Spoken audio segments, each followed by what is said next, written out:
చాలా రోజుల తర్వాత మన ఫుడ్ కోర్ట్ కి అయితే వచ్చేసారు. ఏమైందో తెలియదు కానీ ఒకప్పుడు ఇక్కడ ఇసుక సిమెంట్ కంకర వేసిన రాలని జనాలు వచ్చేవాళ్ళు. ఎక్కడో తాపి పని చేసుకుని బతికే త్రాష్టుడు రా నువ్వు. ఇప్పుడు బండ్లు ఎక్కువ జనాలు తక్కువ అయ్యారు. సర్లే అసలు మ్యాటర్కి వచ్చేద్దాం. ఇంట్లో మమ్మీకి వండే ఓపిక లేదంటే బిర్యానీ తీసుకెళ్దామని ఫుడ్ కోర్ట్ కి వచ్చేసాను. ఇక్కడ మాక్సిమం అన్ని బిర్యానీలు తిన్నవే, ఒక్కటి తప్ప, అదే అరకు బొంగి బిర్యానీ. కళ్ళ ముందు అయితే కమ్మన వాసంతో కొంపలు పెట్టి కాలుస్తున్నారు. మరి బిర్యానీని అందులో పెడుతున్నారో అందులో పెట్టాక బిర్యానీ అవుతుందో మనకు కూడా తినేదాకా తెలియదు. తమన్ వెళ్ళి అనిరుద్ధ్ షర్ట్ వేసుకున్నట్టు అంత పెద్ద బొంగిని ఎంత చిన్న కవర్ లో ఇరికిచ్చేస్తున్నారు. సర్లే వెళ్ళి తినేసి రివ్యూ చెప్తారండి. ప్లేట్ లో బిర్యానీని వేసేద్దాం. ఒకసారి బొంగులో చూద్దాం ఏమైనా మిగిలిందేమో. ఇదేమన్నా టూరింగ్ ట్యాక్సీ అనుకున్నా బొక్కలను చూస్తున్నావు.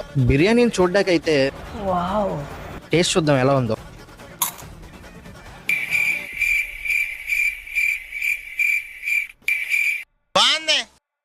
బిర్యానీ అయితే బాగుంది కానీ 250 రూపీస్ వర్తా అంటే నేను తినడం ఏం చూస్తారులే కానీ మీరు కూడా ఒక ముద్ద పట్టండి.